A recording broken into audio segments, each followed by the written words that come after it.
Please welcome Petr. Hello.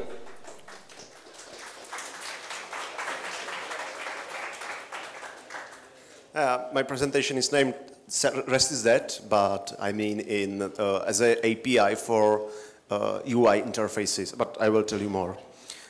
Before we start, I would like to to ask you to see our video podcast Cafe Mlýnek. It's for developers. We are shooting it with my friends, and it's interesting for me. And I'm a hero for my son because I'm a YouTuber. Okay, the first thing I want to tell you is that internet, it was never slower than today. But not in the terms of megabytes or megabits, but in the terms of the latency. Okay, this is latency. The microphone is very strong. This is latency that you get when you ping from my computer. For Google, I have 30 milliseconds. From Facebook, 150 milliseconds. In the case of the Facebook, it's interesting that the first ping is that long, but all the others are much faster. So, this is the ping. And this is from cell phone. It's much more slower, 500 milliseconds slower. And yeah, I will tell something about me. I am a founder, or I am founder of a FlexiBee accounting system, and we had one problem, and that was the speed. Our application was slow. The thing is that, you know, when you are writing all the documents like invoice, you are paid by the number of documents you write. So the faster, the better. And the problem is that if you click and wait 2 or 3 seconds for example, stock lookup for goods, it's slow. And we tried to improve it, and we always were slow, and we tried more, and it was still slow. And one of my friends in FlexiBee said, it will get better. It's just a matter of time, and the latency will get better. And we thought, okay. But then I realized that it will not get better. It will get only worse. And I would like to tell you why. This is recommended UI reaction time. You know, if you click on something, 200 milliseconds is a time that it should take. If it takes more, the user take it as a slow. And if it takes more than 1 second, you should show some progress or something like that. And the main limit for today's computers' network speed is light speed. Yeah, light speed is 1,500 kilometers per 10 milliseconds, and the optical fiber is 1.52 times slower. So when we look on the map, this is the theoretical limit for direct optical fiber connection. This is 20 milliseconds. If you look on this circle, it's bigger than this one. It's because of the Mercator view on the globe, because Africa is very huge. In Africa, you can get USA, Canada, Europe, I think China and Russia, and still there are plenty of space. So, because Africa is very huge. So this is theoretical limit 20 milliseconds. So to get from London to New York, it's about 60 milliseconds theoretical limit, but in reality it's slower because, you know, all the routers or the connections. But if you ping to USA, you will get something very, very close to the theoretical limits. That's great because, you know, we are very efficient. But it also means that we can't get better. Just when you connect to San Francisco, it will still be slow. I have a note. From London to New York, it's 37 milliseconds, the theoretical limit that can't be, you know, obeyed. So, but the reality is much worse. This is HTTP ping. It's not a real classical ICMP ping. It's a HTTP. The interesting times are here, 350 milliseconds. Yeah, I have a tell about YouTube. In YouTube, they had, you know, the video preview page had about 1 megabyte or something like that. And they decided and made a project that lowered the size of the YouTube video page to something like 150 milliseconds, you know, to get better results, faster loads.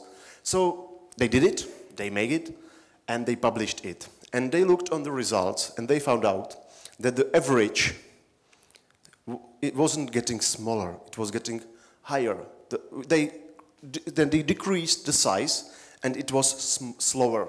So they were looking why the hell is this slower? And they found out that if they look from where, if they, you know, group it by the location of the user, they found out that for the majority of the world it was faster. But there were places where they started to use YouTube, because in the past they have to wait, you know, 20 minutes to load just the page to click view. But today they just waited 5 minutes and then they could click play. So there are still places where, you know, the network is slow. But that's not all. There is an HTTP, and if we have ping 50 milliseconds, this is all we have to do before we can make a connection. Greetings to the speaker. You have to do DNS lookup. You have to do TCP handshake, that's another 50 milliseconds. You have to do TLS handshake, that's from 50 to 100 milliseconds, and the HTTP request. So it's much slower. There is a thing called TCP slow start. It's about Windows size. You know, when you have TCP connection and you send messages, there is a window size how many packets could be on the network on the road. So it gets bigger, but you know, you start with small. Yeah, and this is what you get from the what you get from the mobile networks. Yeah, this is great. It's less than 100 milliseconds. That's great, but don't forget, this is last mile. The thing is that, you know, in the past we used our computer connected over fast network to the servers in Prague. Today, we are using our cell phone or laptop over Wi-Fi and connecting to the island. That's a big difference. So 100 milliseconds is great. The thing is that also the radio networks or the radio in the cell phone, when you don't use it, it will stop running. And when you click, it just have to heat, and it takes some time too. So if you are using, you know, cell phone and you click, it takes some time to react. So it's slower too. Yeah, and that's not all. You know, we are using clouds today, and we found out that 2 pings between the 2 servers in the cloud or Amazon or whatever you call it, it's 1/2 millisecond. This is the distribution of the pings. So usually it's 5, it's half. This is logarithmic. So we found out that it's not almost everywhere. If you have 2 physical servers, if you have cloud in Amazon, it's always somewhere between this. And that's a big change, because in the past we were using 1 server where was HTTP, where was SQL, and local hard drive. Today we are using load balancer, another computer application server, another computer is SQL server, and another computer is network array storage. So that's a big difference, and something in the past what used to take about, I don't know, microseconds, today it's taking 3-4 milliseconds. Yeah, so SQL is getting slower too. Yeah, and yeah, that's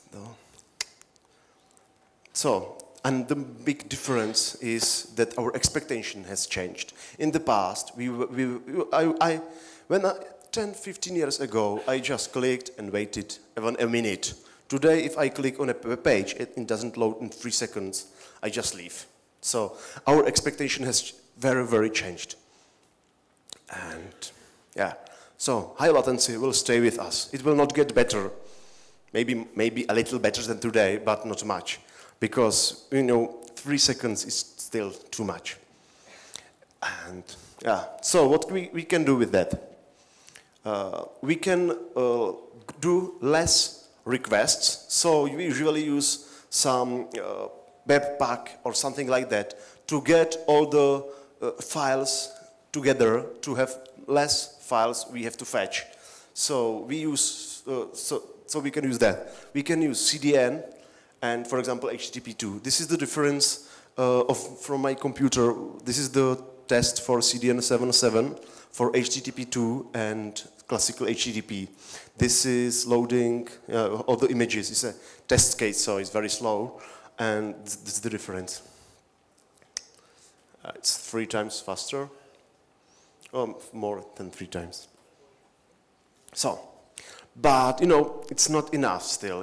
Everybody is using it today, but it's still slow. So, what we can do? What we changed today is that when you hit submit button, the data are sent to the server. But in the past, the user wasn't able to do anything. He has to wait. So we changed it and we removed the connection with the pages and the loading. And today, when you click save, it just JavaScript saves it on the server, but the user can still work. That's great because it's faster because the user doesn't have to wait. But I'm not sure. Yeah.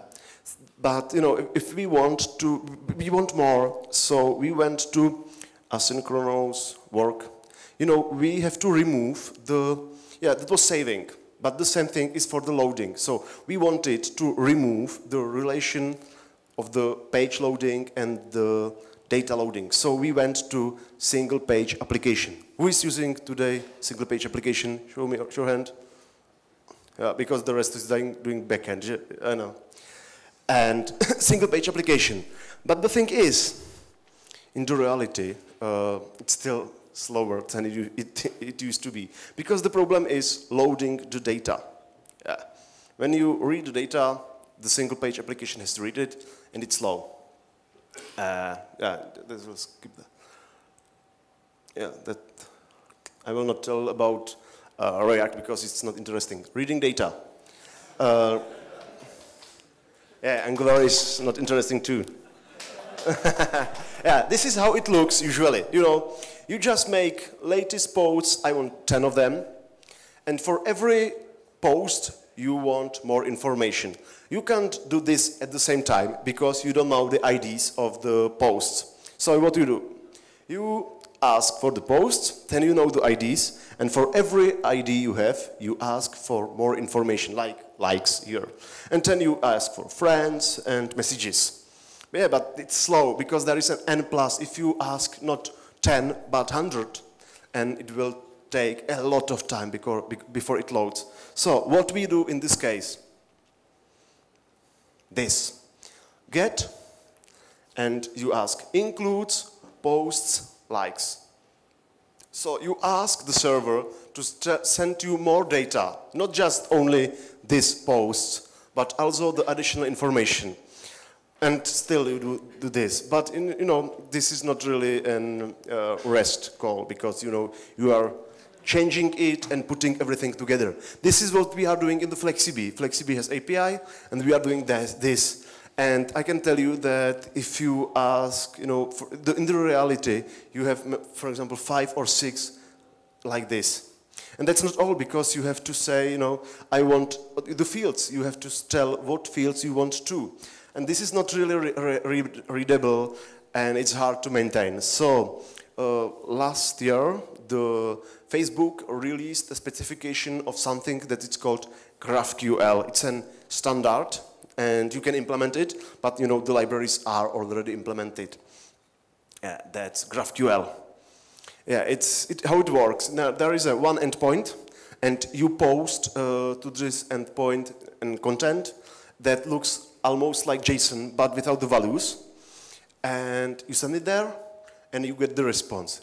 For me, it's like REST. You know, if you look on the original specification of the REST, it's REST, but it's not typical REST API. So what we do, we have resource called user, and we want the user with ID.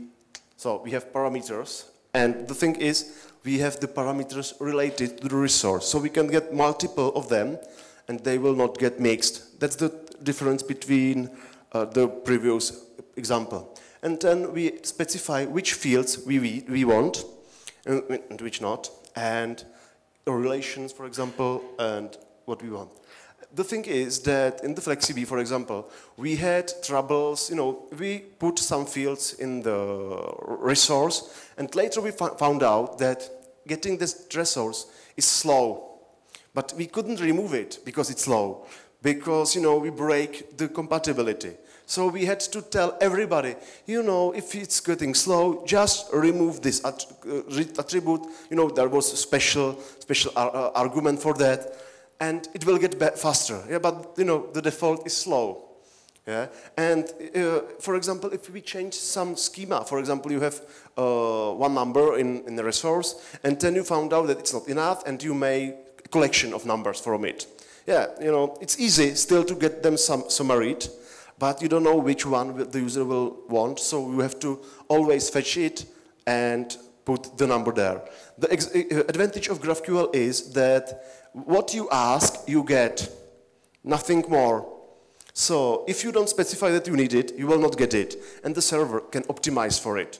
And, for example, if you change the way how you store the data, you still can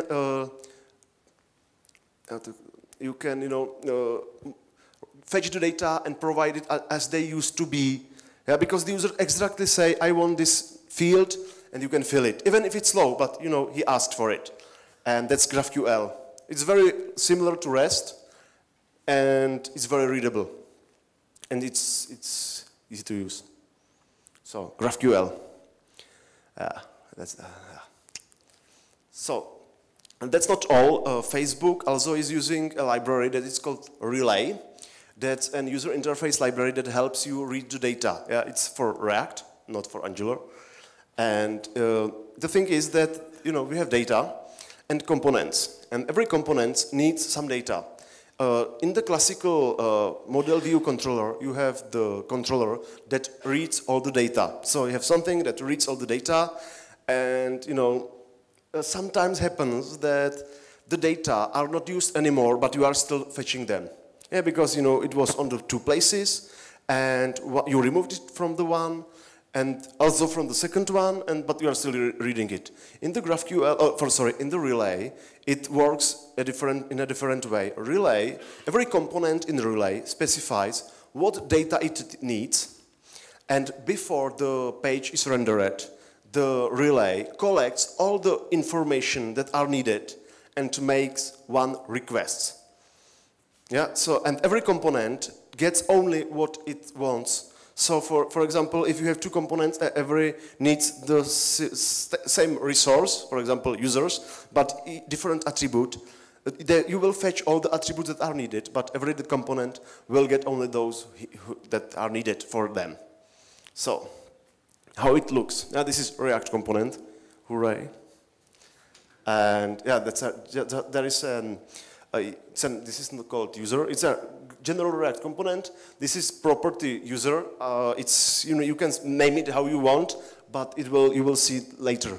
And here you fetch the user, and you can show the user name, and there is a subcomponent where you give organizations.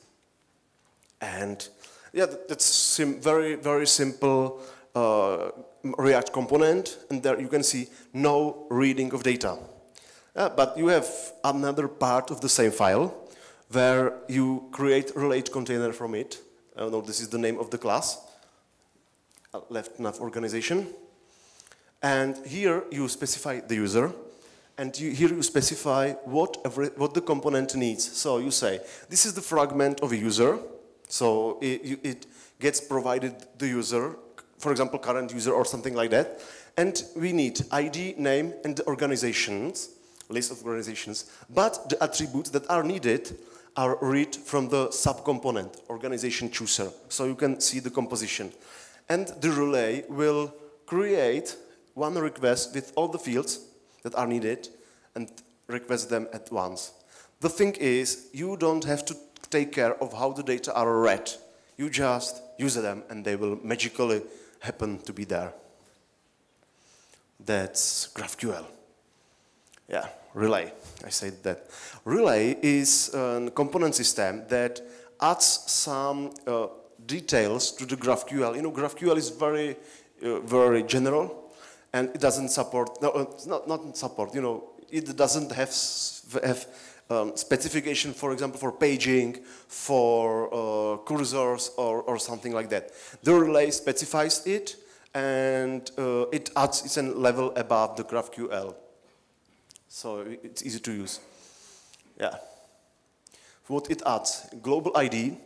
You know, the thing is that in the relay, the relay wants to, when it finds out that some data are, you know, stale, he has to reread it. So it will just send you the global ID and you have to be able to read it from it. Usually the global ID is just a type of the component and the ID. It's base 64, so you will know that it's not a regular ID. It's just an ID that you shouldn't use. It's like here. Yeah. It adds node for the reading of the data and connection. That's the paging. And this is the example query. Yeah, I will not. I think it's there isn't support for the paging. It's not that important, and this is the arguments you like. It's first, it's a limit, first 3, and after. It's the thing is that, you know, in the past we used to have, like, I'm on the page 2, but today when the data are growing and it's very hard to find, you know, we have terabytes of data, it's hard to find what is on the page 3. So we usually use cursor and we say, I want data after ID 17 or something like that, and it will know that it's in front of it or after that. So, yeah. Do you understand that? What's relay, GraphQL? Yeah, GraphQL supports mainly reading, but it has also mutation. It's like post. I'm modifying data. So, yeah. The interesting thing about mutation is that the mutation have arguments. It has the name. Like here's like story. Story is a post, and, you know, like Facebook post, and you can click like. You specify the data.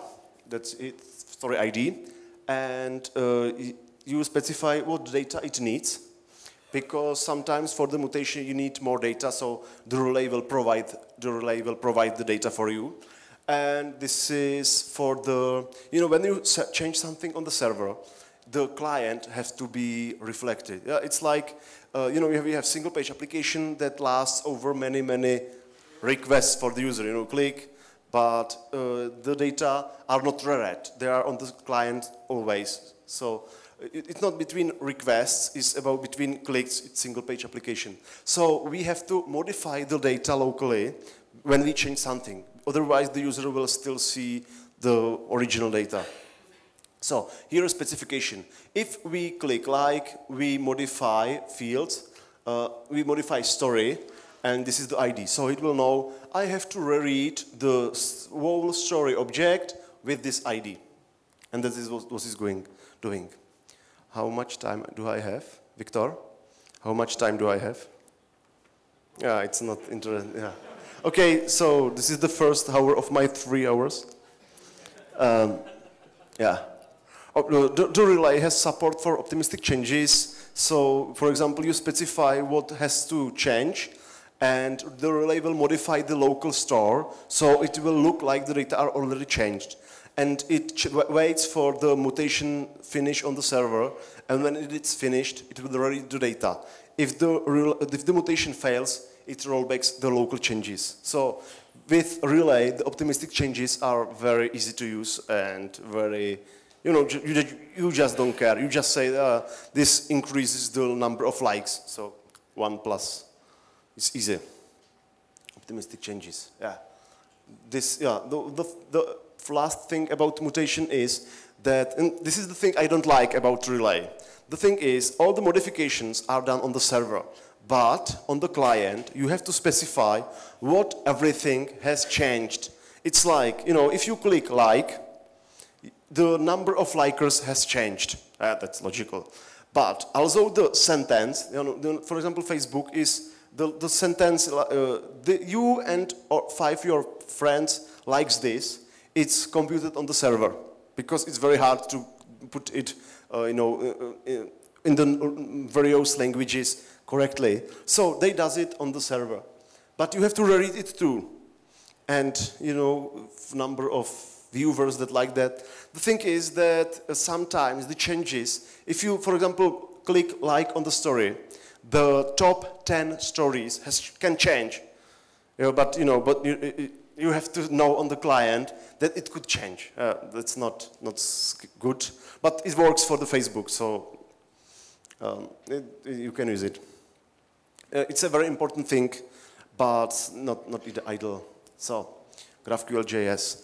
The GraphQL.js is a library for backend that is for Node.js. This is the thing we are using, not on FlexiB. I'm not working for FlexiB anymore. I quit. Sorry, I sold it. Sold it. Yeah, sold it. Yeah. Not sold, but sold. So this is the library from Facebook. Will be quick.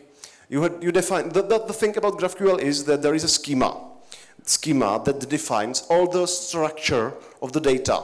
There is a library called GraphQL that can show you. You know, it's like you know, našeptávač. I don't know how to say it. You know, you just start write the query and say what you can write.